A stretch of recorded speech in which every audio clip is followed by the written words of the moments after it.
the time you already have the Excel file established and you just do the testing and then input the values.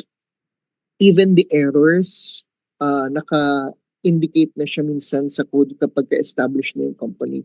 The difference is if you are working in a, for example, a new testing lab that's just starting to establish, then that will be an issue and you will need a lot of analytical chemistry tree to establish those lab.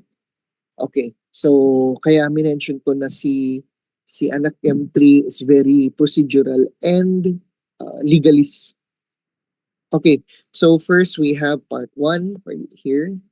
Sampling, terminologies, types of sampling, and then that plans and design, and then so on and so forth. So actually medyo yung iba dito, yung many, since the sampling is very broad. So for example, when my first declared work or second work technically is in petroleum industry. So this is after the licensure. We have sampling of petroleum materials, right? So if you work in a different industry, the sample method is different. Kaya this one can be sometimes useful, sometimes not yung subject na to. Because we have different industries to work on. Now, ultimately, in terms of sampling, we are in the Philippines, practically, we don't do, in some industries, we don't do the sampling itself. We allow some of the engineers or technicians to do the uh, uh, sample collection. So, for example, in my field, when I talked about in petroleum, paano ba? So,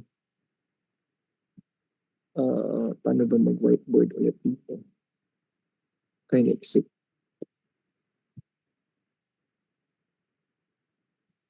Whiteboard.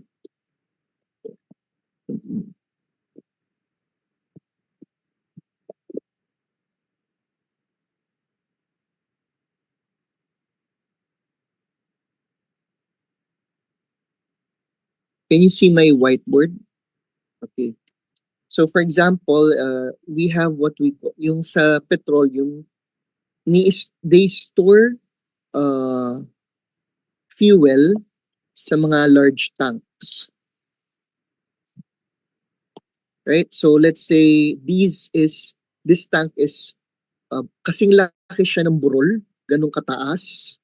So meron siyang mga hagdan na maliliit or nakabaon sila sa ilalim. So mangyayari, akyat kami. Yan. So ang mangyayari dito, for example first para lang just to give you a real-time experience sa sampling. Si sampler, so that's not me, pero during my time in the petroleum industry, sinamahan ko sila just to observe paano ba ginagawa sampling. Meron silang specific na can na merong mechanism and then may tali siya.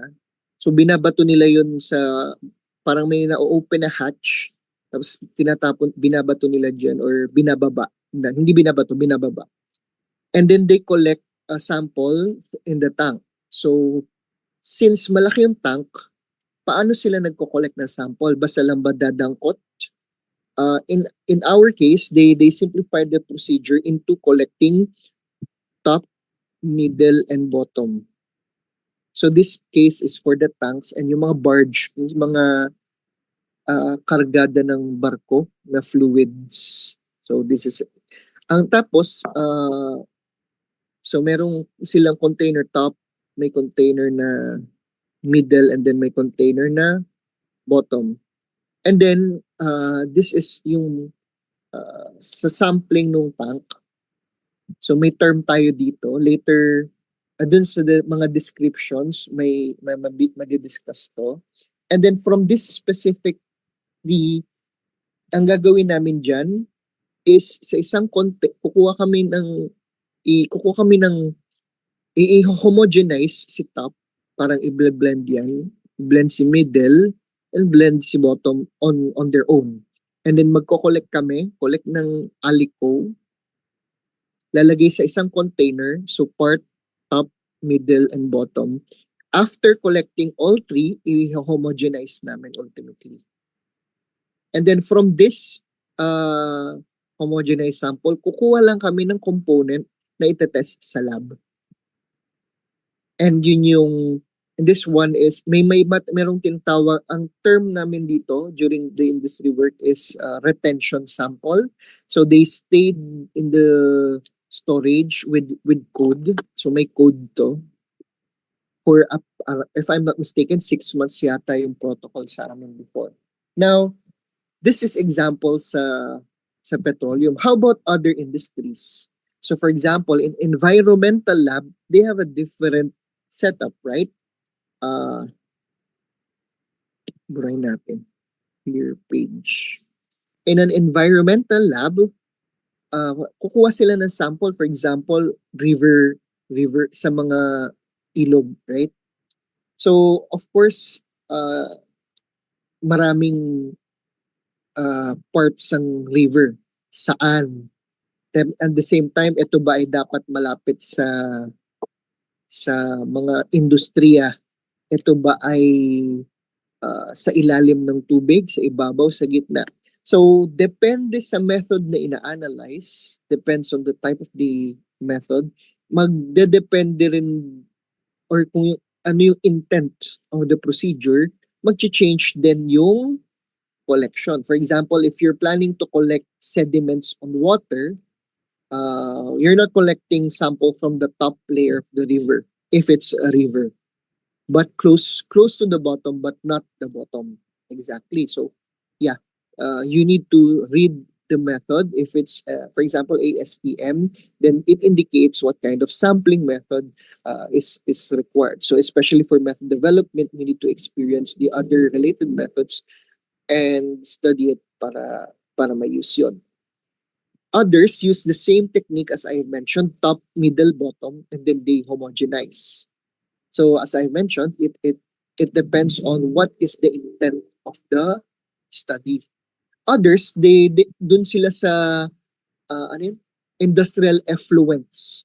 So it's not on the river, but on the collection tank of the mga industry before it spills to the bodies of water.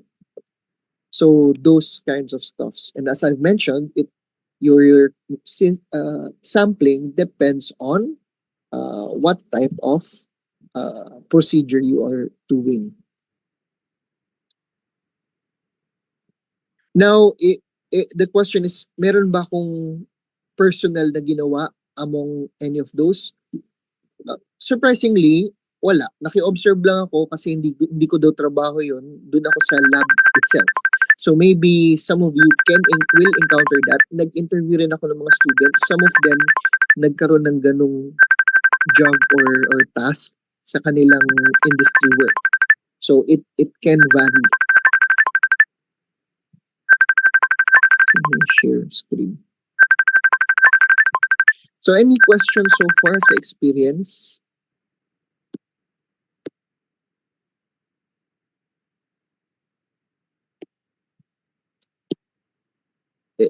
Wala naman. Chat lang kayo. So among you here, sino na yung nakapag-internship na kayo lahat, right? O hindi pa? Mag-i-internship pa lang, right? O yeah. So sa among you na mag-i-internship pa lang, among you na mag-internship pa lang, this summer, yes, some of you will encounter, some of you may experience a similar thing. Yung pala, for example, sa food, I keep forgetting, yung sampling nila is interesting. For example, they get a whole cake ba yun? Or a whole, tapos magsislice lang sila ng part of the cake. Anong gagawin sa the rest of the cake? Kaya nananaba yung iba kapag nag-food sila. Sa chips ata, at the same time, may batch yung per chips, right? So magko-collect sila ng mga sample respective to the batch na create yung sample and yun ang report. So some is finished product, some is part of the process of the product. So depende. But madalas ang sa kwentuhan namin, finished product na daw yung tinetest nung iba, nung karamihan eh. I'm not sure lang yung mga intermediate product kasi sa industry may intermediate product testing. So yun yung mga share ko lang. And kung pagka binigyan kayo ng chance to explore how things are done in their industry, go lang kayo. Because again, internship is more on the experience rather than complete mastery. Kasi maraming component ang isang industry and hindi nyo pa naman alam kung saan kayo magsasettle ultimately. Okay, but by the way, since andito na ako, some tip is ano yung sasabi? Check nyo kung saan may potential for thesis partnership or collaboration. Yun lang. Or possibly kung ano yung intended na industry nyo in the future para ma-explore. Yun lang. Yung iba kasing mga industry, yung mga interns nila, hinihantay nila na mag-graduate and magka-license, then ina-absorb nila. So, pwedeng targetin nyo yung mga ganun. Pero check nyo kasi baka puno na yung, especially for DOST, puro puno yung mga, antang dun, plantilla, mahaba ang hihintayin nyo para lang makagkaroon ng position. So, yun. Anyway, going back to our topic, sampling.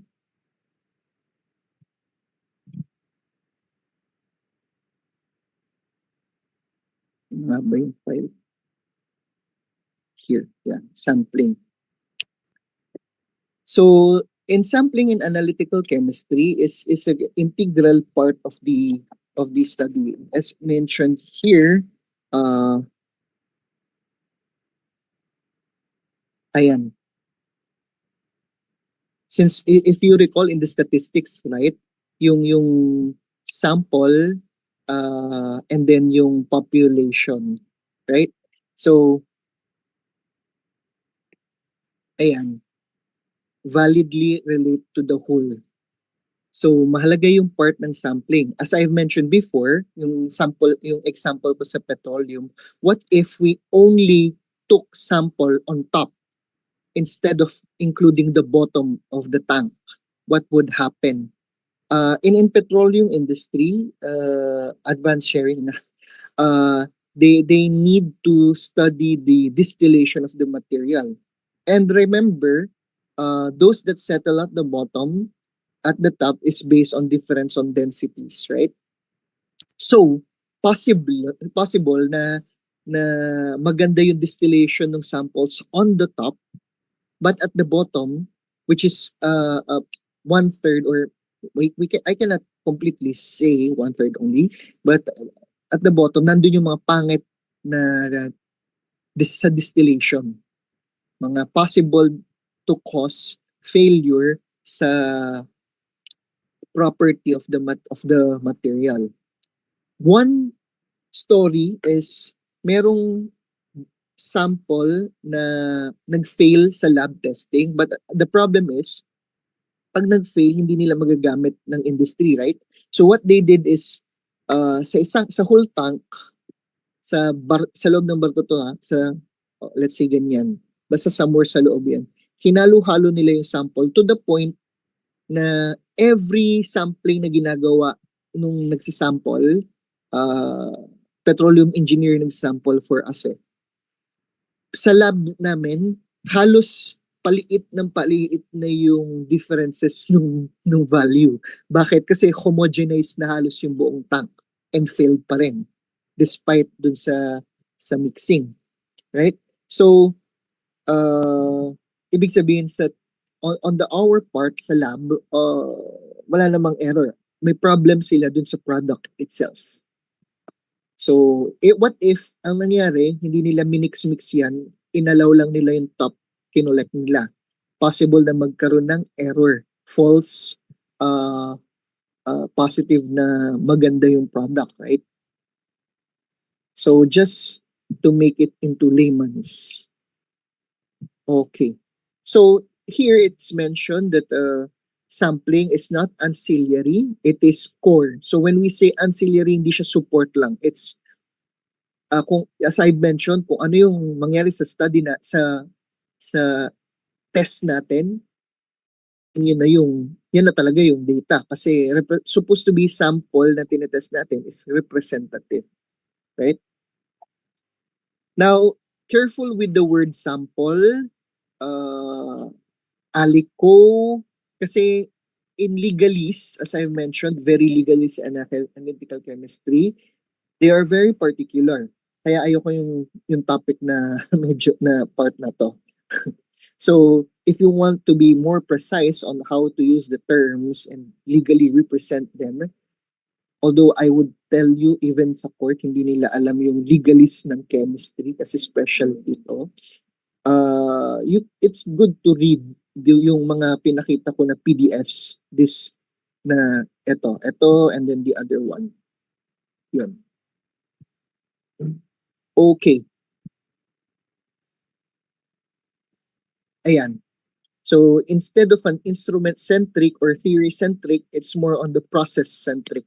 So that's why I mentioned that analytical chemistry 3 is very procedural. And in fact, the heart of analytical chemistry, especially its application, is very procedural. Medyo, yun yung mga ako mismo, admittedly, nakakatulog ako sa part na to. Okay, next. So total analytical process. Okay. So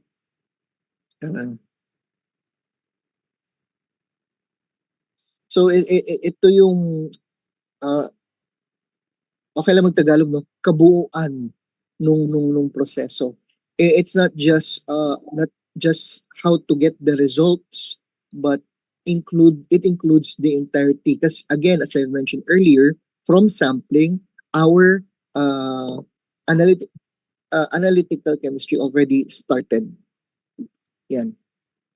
And if a non-representative sample is taken there, we cannot do any corrections. Kasi yun na yung sample. In fact, in the laboratory, may mga sample na binibigay sa atin sa lab na ang i-report talaga natin, analyzed as is. No further processing. Kasi binigay ni client. Right? So, those kinds of stuffs are part of the context of being analytical chemist or in analytical chemistry. As in, very common na nakikita ko, analyzed as is, especially sa testing lab. And sometimes, especially in the Philippines, may mga testing lab, they charge for processing the sample. So, it's cheaper na dadating na lang, as is na lang. Kasi, ang mahal naman sa laboratory is yung mga instrument and testing itself, right? Yung sa sampling, the industry can do that on their own and processing. Para pagdating sa testing lab, okay na. Okay.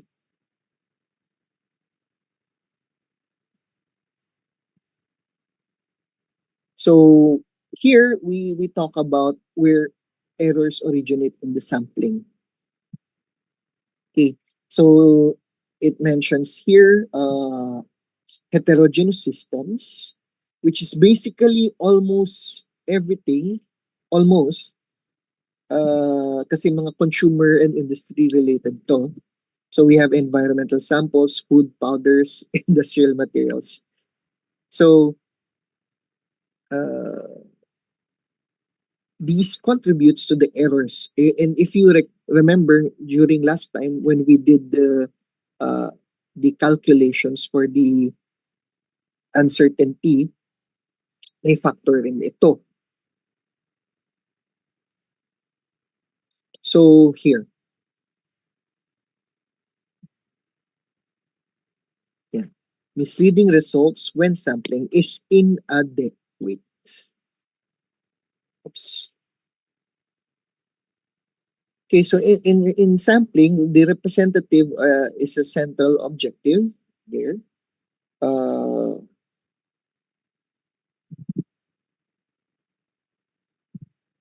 there. To the degree which a sample reflects the relevant properties of the target population. So when we talk about relevant properties, for example, when you're analyzing sediments in environmental samples, right? Uh, as I mentioned, what's the protocol for collecting environmental water for their sediments? Because the sample, how should that collected material reflect the entirety or the essence of the process? So it's purpose dependent. Sabi ko nga, ano ba purpose natin?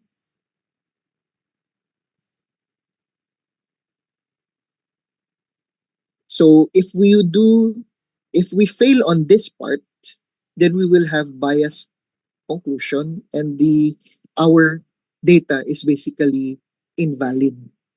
So sayang yung effort.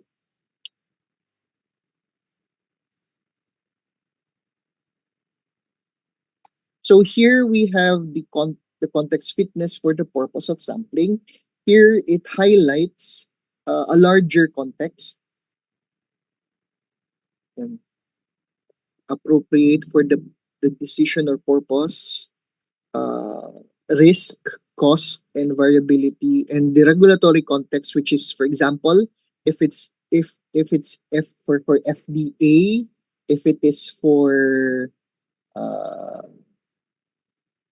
ano, PIDEA, if it's intended for in this or for the course of the industry, for example. So those kinds of things. Now, uh, ayan.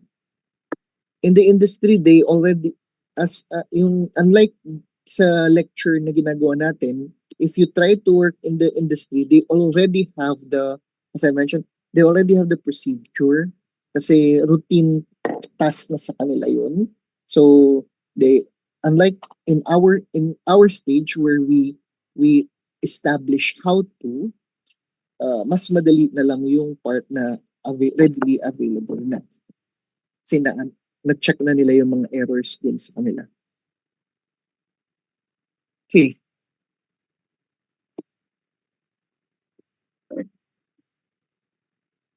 So statement lang ito. Parang redundant na nga ano. False confidence in results, invalid decisions. They look alike, but in the end, that's the uh, result if we underestimate the sampling.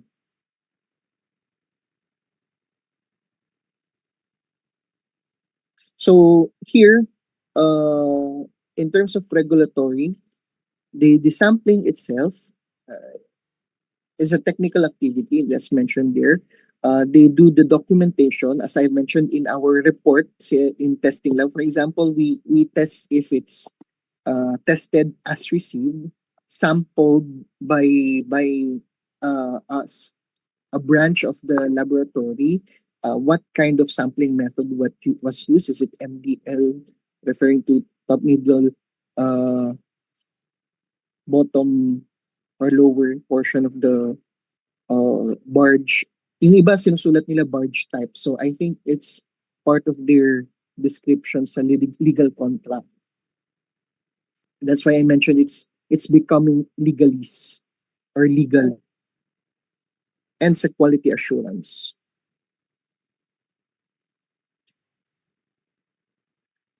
Okay.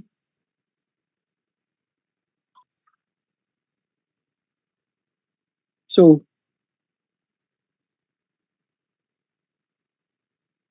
Here is the core summary. Sampling governs data validity.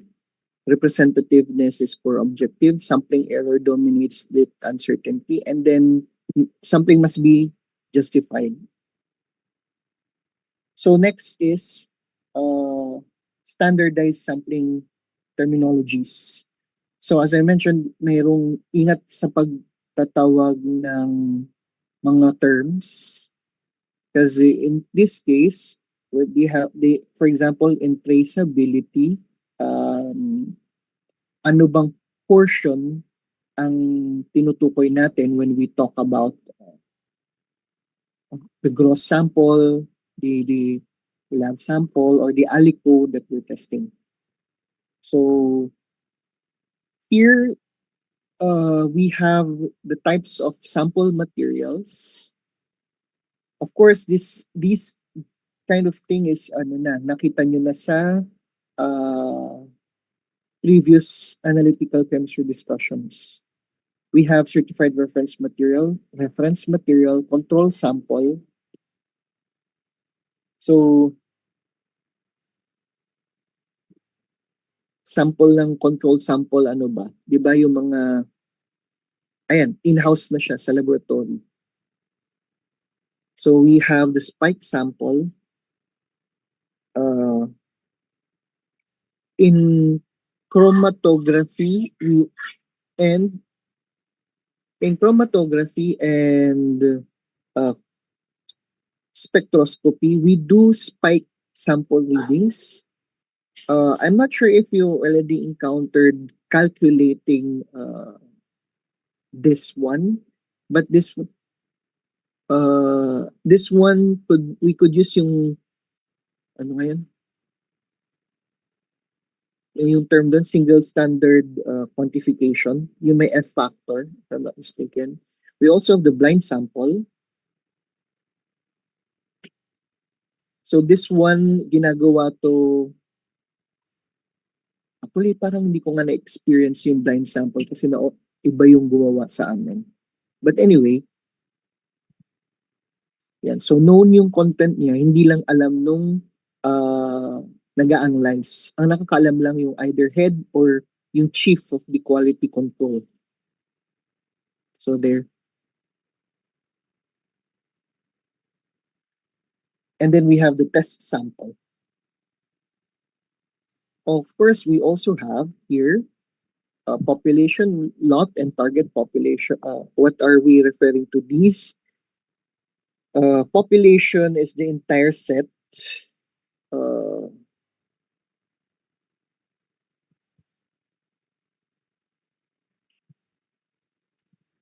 So ito yung paano ba? It's the heterogeneous na source natin. Then we have the target population, which is sino lang ba yung interest natin within the population. And then the lot is if this is specific. For example, if bounded population. So for example, in industry, if we're working with batches or like ginawa to this morning, then another batch, isang bagsakan ginawa in the afternoon. So associated with product batches, when was it shipped, or kung anong units. So typically in the manufacturing, we have lots. And in terms of environmental, they have different record, like may date, may time, may mga ganun-ganung bagay. Okay? Na-exit po. And then, we have here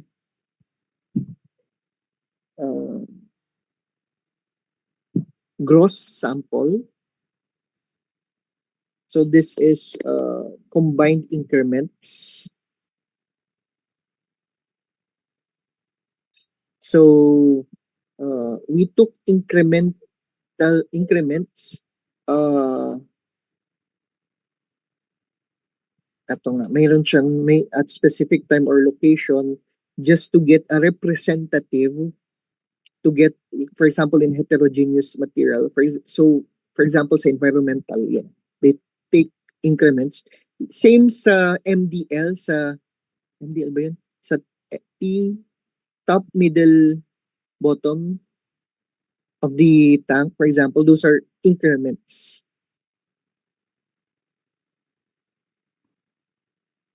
And then we have the lab sample. Yan. Ito na yung gross sample delivered sa lab. So, if I'm not mistaken, increment si top, middle, bottom, then ginagawa namin siyang gross. Then after mix, we took part of it and then ito na yung lab sample. And then yung test portion, ito na yung nilalagay namin sa analysis. So just to put names on the process. Okay. So here we discuss about the terms like biased sample. So hindi ko siya nalagyan ng image kasi kagagawa ko lang nito. But so for example, you have a pie. And then this pie have a, let's say ito yung pizza. Tapos yung pizza na yung patsi-patsi siya na, ano yun, yung parang different flavor cut. So, paano bang representative and biased? So, let's say the most representative of this three flavor pizza is at the middle, let's say. But at the same time, it's not appropriate alone kasi meron siyang crust, right? So, pwedeng you can get an ano ngayon? A fraction from yung term increment from the crust, three crust, and then the middle. So this is personalized design ng sampling, right? So ano naman si bias sample? Let's say I did the sampling. Ano ko i-brain tong writing? Next. Okay, eraser. So let's say back to the three cut pizza. I did the sampling on this side. So, ang mangyayari, this is biased, right? Bakit? Kasi, I can only get one flavor of the three na ina-analyze. So, may problem na yung sampling procedure itself. Okay? So, ito yung tinutukoy dun sa representative and bias in taking samples. Clear ba tayo dito? Meron akong mga kausap sa field ng health related sa allied health sciences. So upon discussing about research, we had a problem with the sampling kasi sabi ko paano ba yung sampling nito kasi I know it's very very large. Hindi ako in my case na synthetic lab kasi ang ginagawa ko parati, hindi ako sanay. But at the same time, na yan, since I'm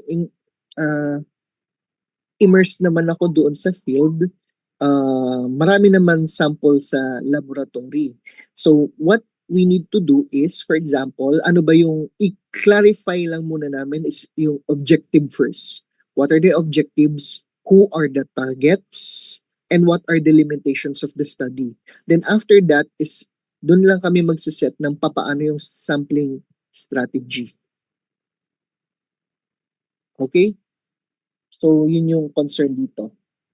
Then, sa primary and secondary sampling, what are these?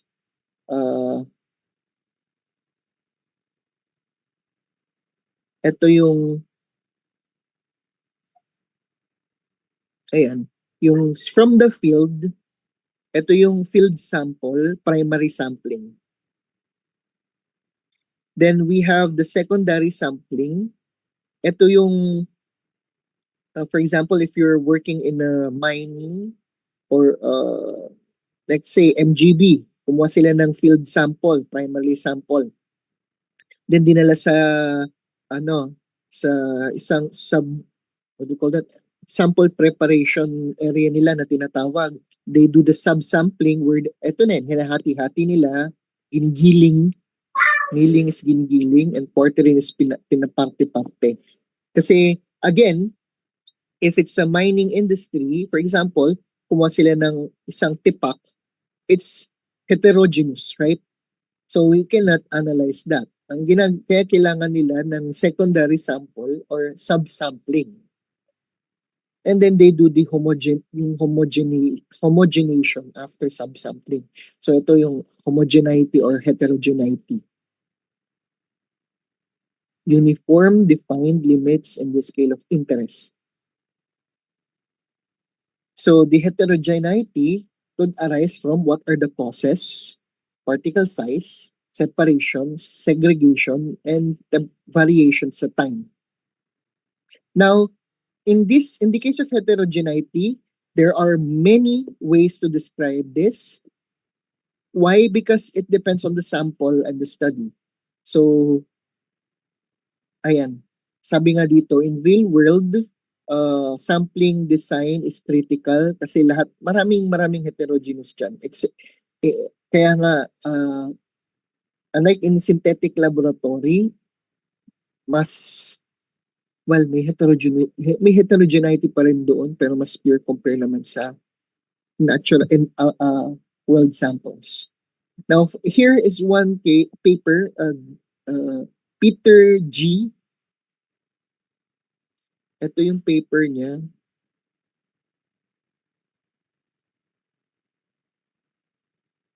Saan ko di-download yun?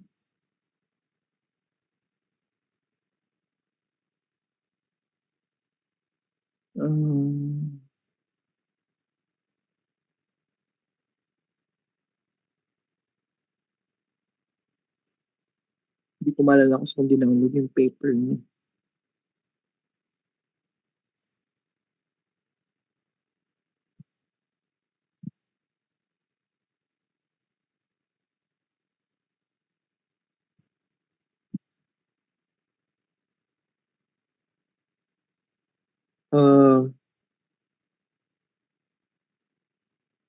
Alam ko, dinownload ko yun.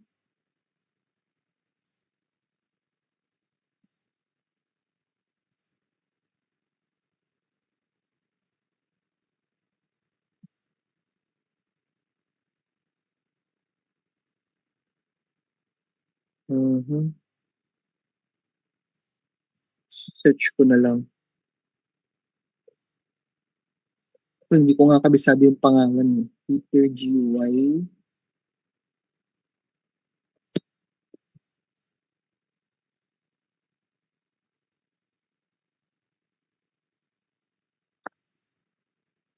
Ayan, G-sampling theory. Hindi pala Peter, Pierre G. So may paper siya.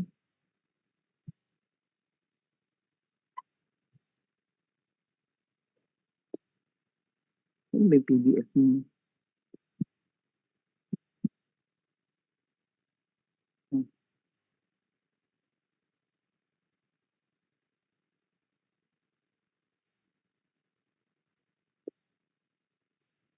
Hindi ito.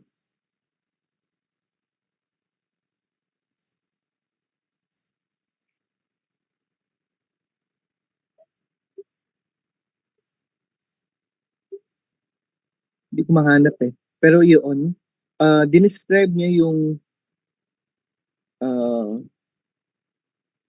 sampling ng mga heterogeneous. So as in, nilagyan niya ng mathematical means to describe it at the same time. So we can extend further. So for example, if we are developing a method or a procedure for an industry and then wala pa talaga, we can read this especially if it's heterogeneous, na very heterogeneous. Or if it's already similar to a method that's already established, like is it from the mining, from the food, typically may mga similar na yun. So we can use that.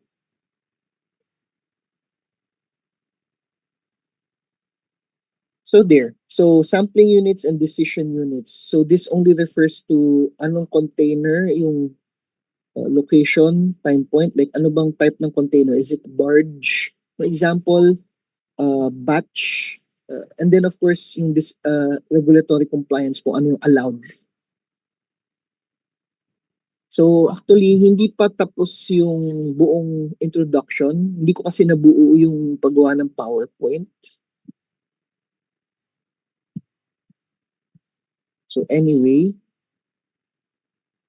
so we have also this one sa in analytical chemistry, yung types of sampling. So what do I mean by types of sampling? Although I mentioned about collection, for example, anong location, paano yung maraming similar nun. For example, sa after you've settled, okay, we've settled, we're talking about sampling people na obese para makunan natin ng cholesterol level. For example, paano iba-iba yung lahi ng iba-iba yung kung hindi naman pare-parehas ng tao, right? Hindi tayo homogeneous. We are very heterogeneous despite being the same Austronesians. So we have this, like probability and non-probability based sampling. So of course, we have the simple random sampling, which is if all else failed, ito na lang talaga yung pwedeng magamit. Kaya siya minention na first kasi ito na yung simplest. So how do we do this? We define as this, where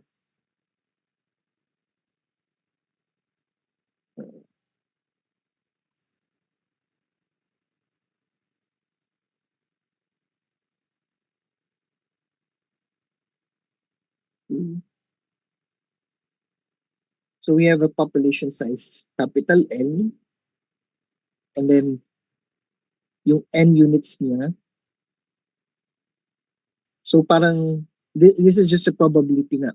Kasi sabi nga random siya. And then as I mentioned here, saan yung pang right ko? Ayun. As mentioned here, it's difficult to implement kasi maraming constraints. Especially heterogeneity. So as I mentioned, if all else fails, tsaka lang nag-random sampling. Otherwise, we don't deal with random sampling initially. Even in medical yung sampling ng mga tao. Okay? So we have what we call here, this is stratified. What we do is simple lang, medyo simple pa rin to. You simply divide people into homogeneous subpopulation or strata.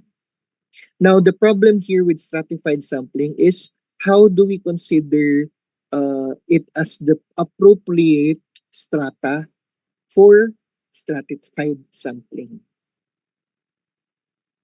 So ito yung concern dito. We need the proper justification. In the end, baka naman sa sobrang dami ng strata natin, halos isa-isa na lang ang nilagay natin na sample doon or part na individual doon. Okay? We have the systematic sampling. So this is to simplify, it can be time interval or space interval. So for example, in systematic sampling, if collecting benthic water along the coast, how do we collect the benthic water along the coast? We can set time and space, right? Unless otherwise, there's a periodic structure. So what does it mean? If we have a periodic structure, baka naman nag-set tayo ng interval by space, tapos since this is periodic structure, ganyan-ganyan, ang kinokolekta natin puro same type. Hindi tayo nakakakuha sa iba't iba to represent the entire case, right? We need, again, in sampling, we need a representative. So this is unless we establish that there is no periodic structure in collecting on the site or the property, then this one would work.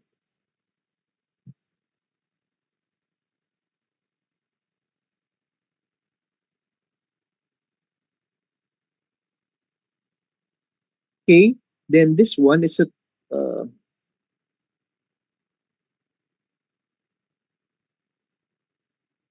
so composite sampling is basically yung ginawa natin kanina, yung term kanina, yung me and my memory.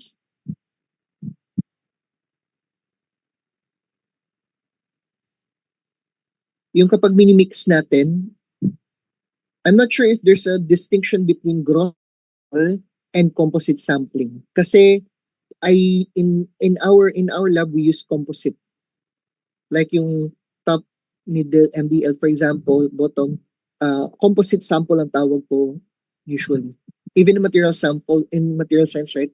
When we combine properties, we call it composites.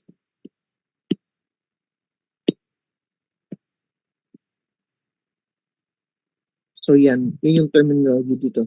We have the grab sampling. So this is a method. Ayan. Simple to kasi from the word grab, parang we just grab one. Ayan.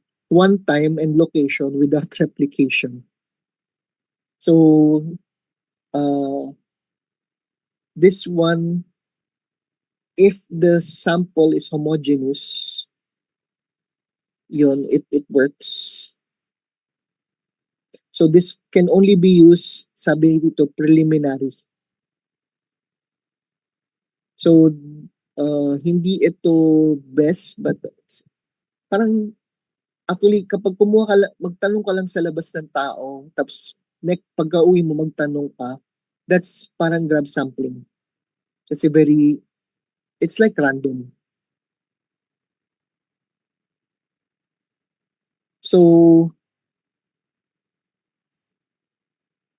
the distinction between grab sampling and random sampling, because the random sampling can be represented statistically at the very least. Si grab sampling, as mentioned here, ayan, not supported for probabilistic inference. So, wala. But at the same time, if it is homogeneous, then grab sampling would work. Like if we established that it is. Next, we have the judgmental and convenient sampling. So this is based on expertise of the entity. Yan, expert judgment. So,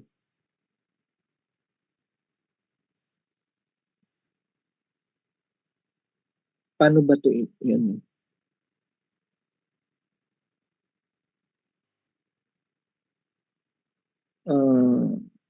Actually, very common ang itong judgmental and convenience sampling. Especially sa marketing. What do you mean by that? Kasi sa marketing, kumukuha sila ng testimonials, right? So may biases. But the problem is, the difference between expert sampling is, we call them expert because they know that there are potential for biases and they avoid the biases kung expert sampling yon.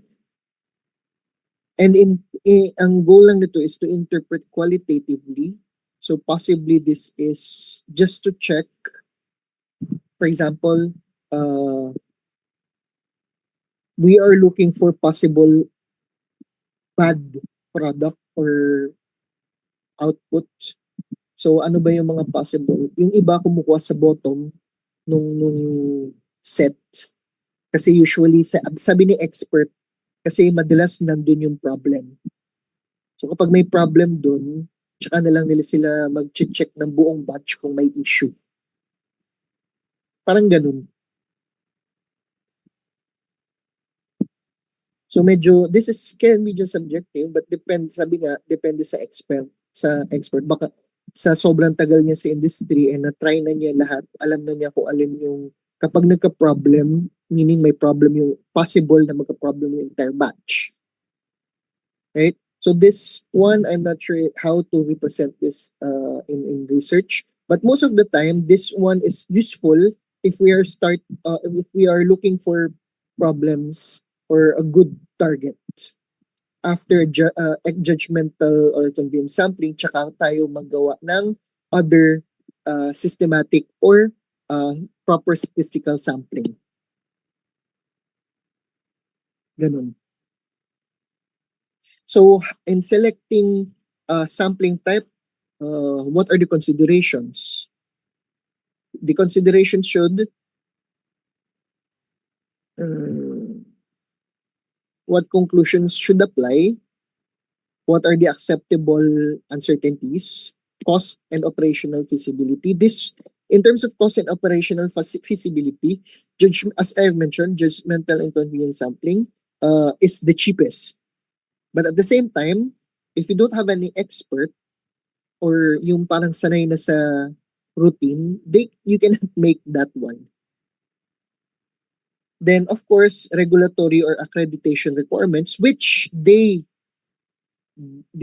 typically they discount or do not encourage the expert convenience sampling to be reported to them.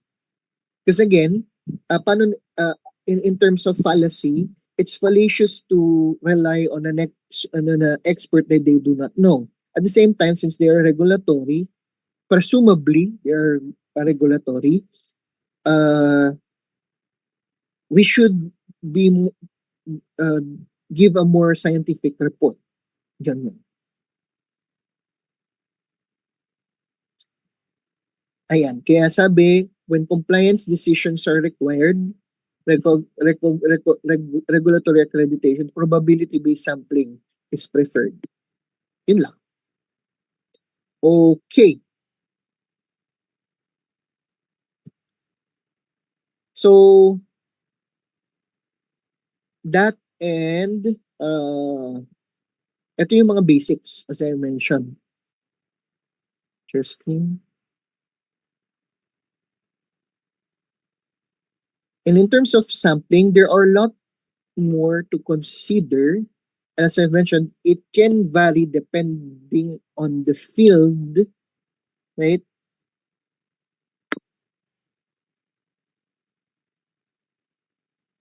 And in terms of even ito nga meron is a sampling quality control, right? If you have your products and you sample your products, you do the testing, meron tayong ito repeat na to ng tong parts na to, repeat na to sa study, sa mentions natin, sa mga minention natin before. Yun. And etong mga references ni Eurochem kasi medyo mahaba-haba siya. And pero may magandang part dito. So for example, not this one. Yeah, ito. This one. Sa measurement uncertainty arising from sampling. You can Google this as reference.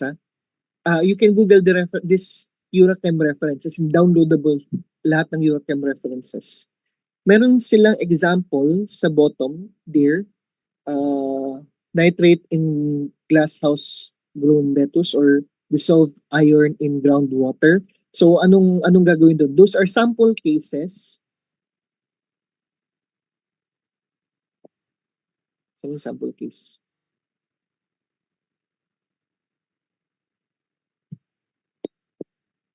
Ito.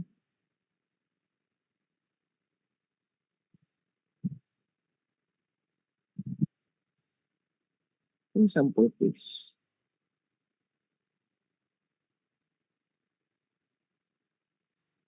Here. Ayan. Vitamin A and baby porridge containing fruits and milled cereals. So here, ito na yung measurand, ito yung technique, anong unit, anong matrix, yung component kung saan nakalagay yung vitamin A, target. Ito yung sa sampling.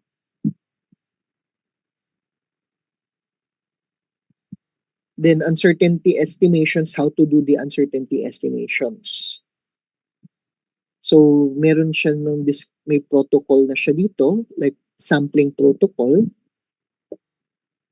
Ayan, how are the samples collected? Then may discussion dito about sa quality control of the material.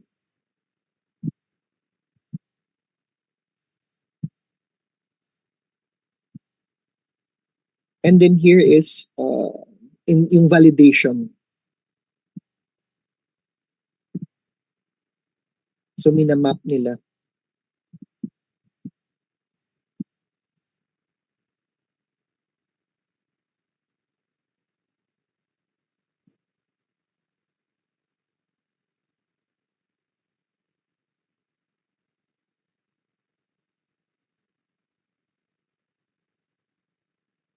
So as mentioned before, merong batch.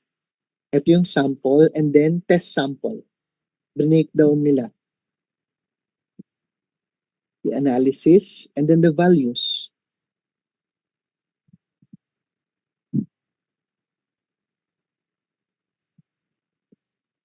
And then here the calculation for the uncertainty.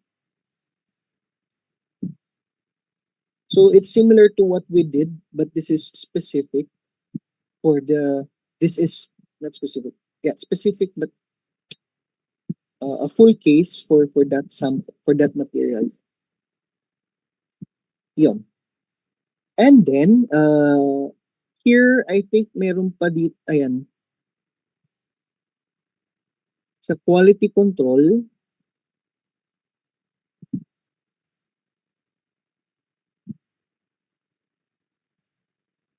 Ito yung chart ng we have the central line. This is yung kung saan dapat yung value. Ay, nasusulatan ko pala. Saan dapat yung value naglalay. And then we have warning limit. So anything na lalagpas dito as mentioned here, yan, ibig sabihin yung value na dinedetect natin is getting farther from the ideal. And then, okay lang yun. Warning pa lang yan. Ibig sabihin, nagde-deviate na.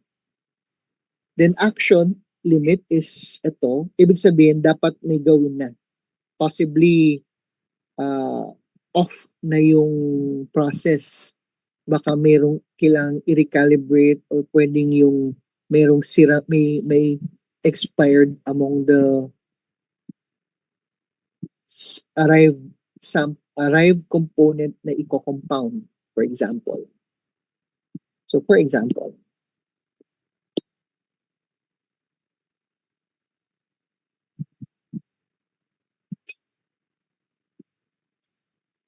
okay. And then here is the reporting. So we have yung certified reference material. Meron tayong value, right? This is the yung find yung detection sa ating instruments.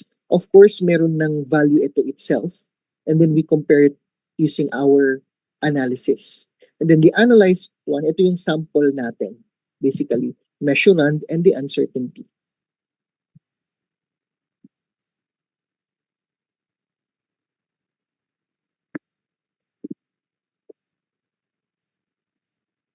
Okay? So there.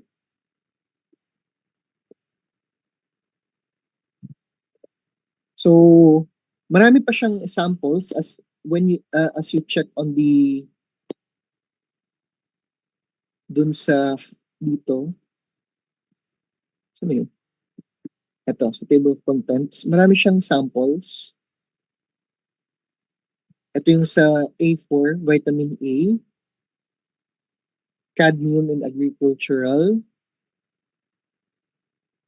dissolved iron in groundwater, etc. etc. So also yung mga previous natin na Bernese lang natin, merong appendix here.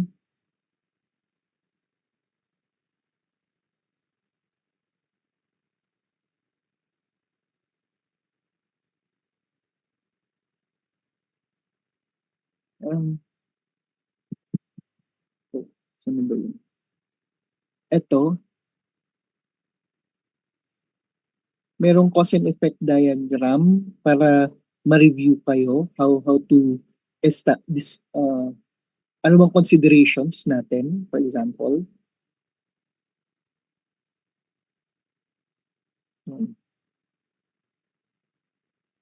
Okay. So yan, kaya maganda tong part na to. But as I've mentioned, this is very procedural and legalist. It's not on the can you do it, but rather uh, can you follow through it? Kasi ganun siya, as I mentioned, procedural siya. It's a chain of tasks na medyo tedious na nakakapagod. Kung susundin natin siya isa-isa. Yun. So, although I mentioned na nada-download naman to, try ko na lang isend.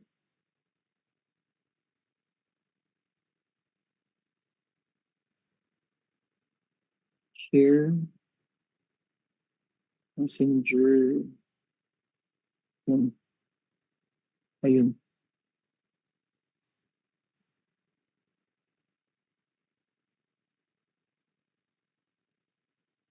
Pero meron na itong downloadable as I've mentioned sa website mismo ng Eurochem.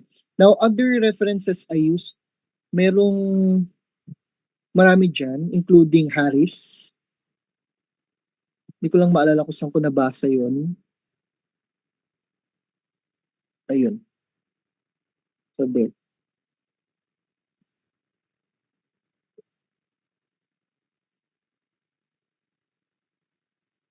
Okay.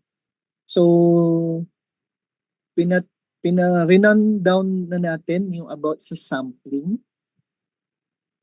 Ano ba? For your task probably, since walang pasok tomorrow and on Saturday, you can break down yung kung ilang chapter ang mabasa nyo for, not really chapter, ilang part of the, anong tawag dun? Handout ang mabasa nyo para sa study. Okay? Question so far?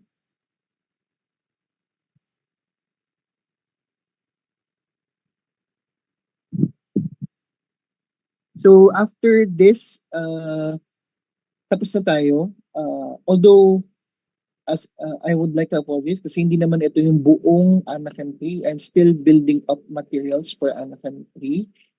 Ayun. Pero yan yung nakalagay sa TOS. Yun yung i-cover natin sa exam. So, na-discuss naman natin yung linagay ko doon. Okay? So, yes, may nag-raise ng hand. Gwen, and may naka-raise pa ng hand. Good evening po, sir. As lang po kung final na po ba yung TOS na sinend niyo po sa GC? Check ko kasi may version ako ng TOS. Hindi ko alam kung ano yung na-send ko. TOS.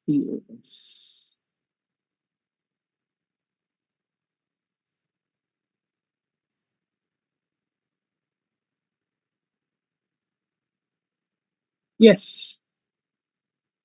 Yes, ako yung gumawa nito. And ito na yung final. Why? Hello? Okay po, sir. Thank Mag-iba you yung po. itsura ng TOS ng undersection kasi iba yung execution nila. I think nag-handle sila ng kasi 'di ba hindi ko naman alam na may part tayo na instrumentation. So ayun. So magkaiba tayo ng coverage. Unfortunately, dapat na parehas. But I'll try to yun nga lang, for the next batch, try to fix this. Ayun. Ayun guys. Thank you everyone. Meron pang may raise na hands. Sige.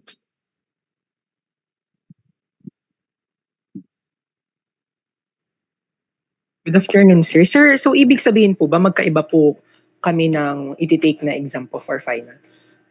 Sa Anachem 3, oo. Kasi na-discuss ko yan kahit sa inyo, di ba? Sabi ko hindi ako papayag na isang finals kasi ang mangyayari, iba yung content nila, iba yung content natin.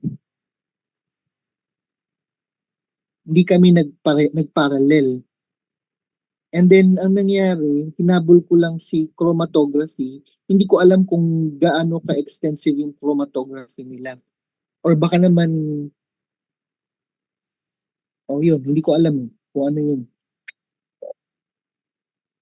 But at the same time, sabi ko, start na yun para i-formalize namin ang aming, ma-formalize na yung mga materials namin for Ancan 3.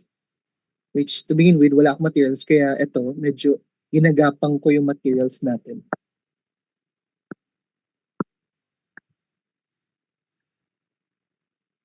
Hello? Hello?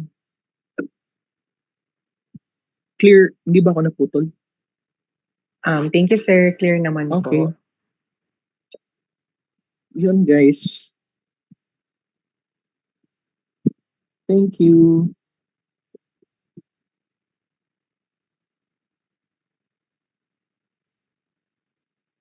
Sa exam natin, it's a mix. So, it's may multiple choice, may calculation, then mayroong reasoning, some parts. Hindi ko lang alam kung kaya natapos yung reasoning sa before deadline. Ayun.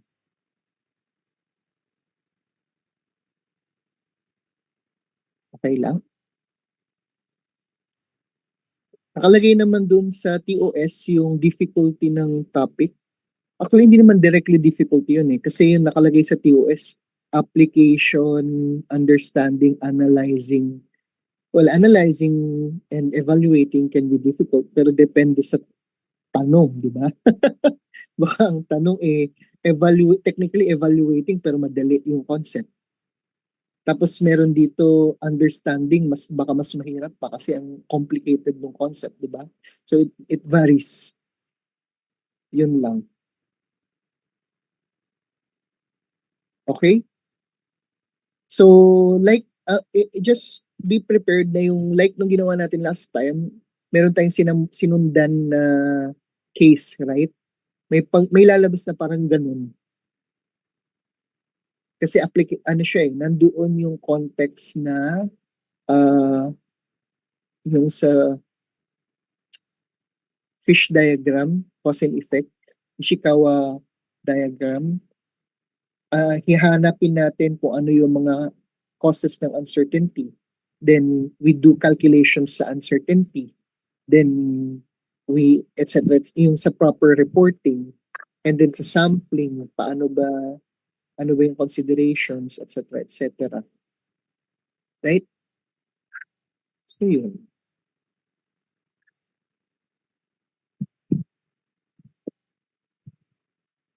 Meron pang question, guys? I hope clear na. Sir? Yes? Sir, yung sa laboratory component po ba, same day rin po ba namin iti-take? Sa laboratory component, yun ang question kung papaano. Kasi mahirap mag-laboratory, lalo na kung nag-computer based tayo. Baka hindi ko include sa batch niyo.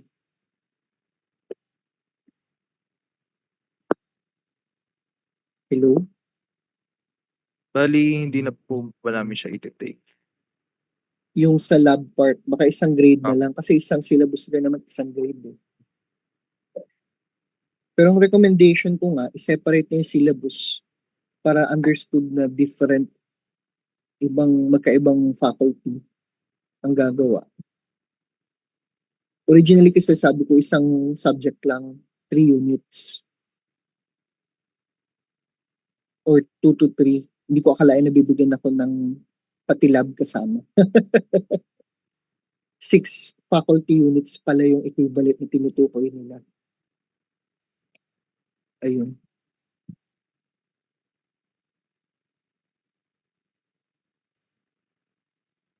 Ayun.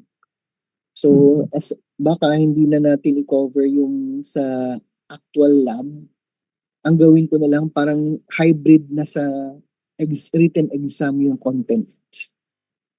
Yung doable by written. So yung don't forget yung mga manual nyo ng paano kumuha ng RSD, yung mga equations nyo doon kasi wala tayong Excel sa exam ha. Baka lang naman madali kayo. Okay?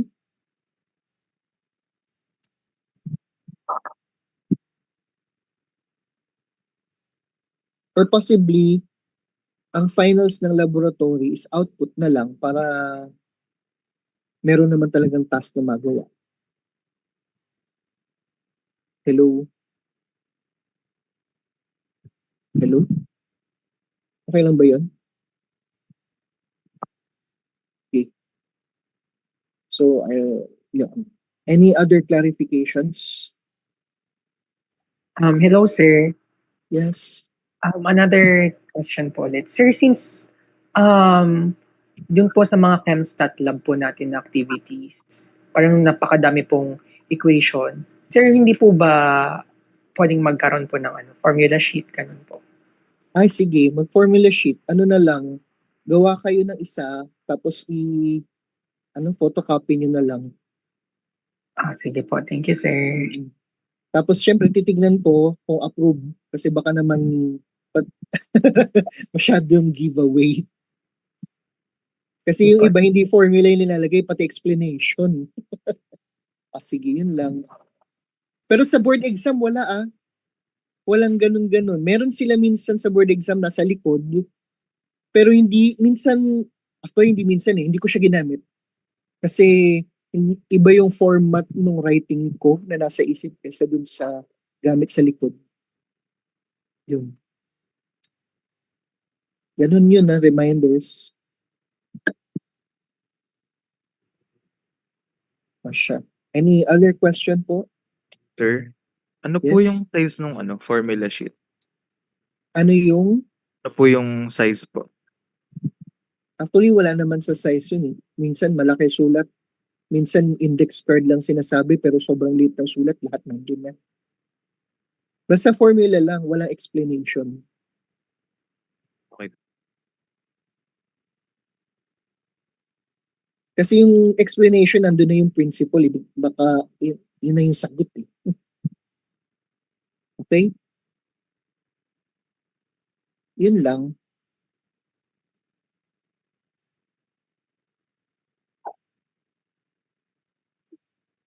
Hello?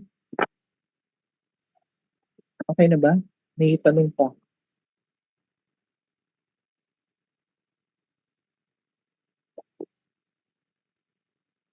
Hindi ko kasi nakikita.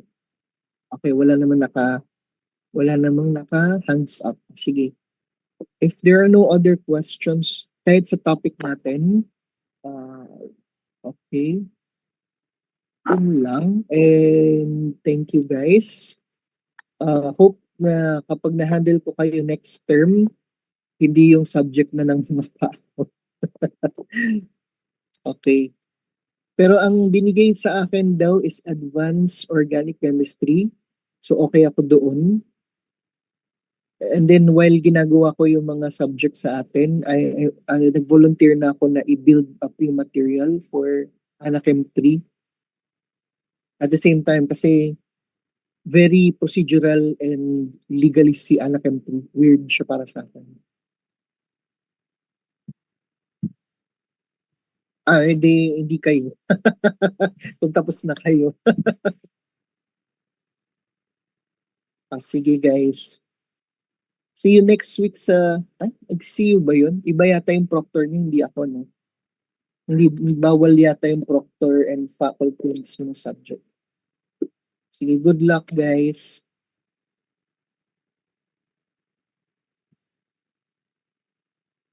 Bye-bye.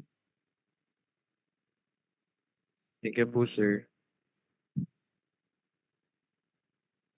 Thank you po, sir.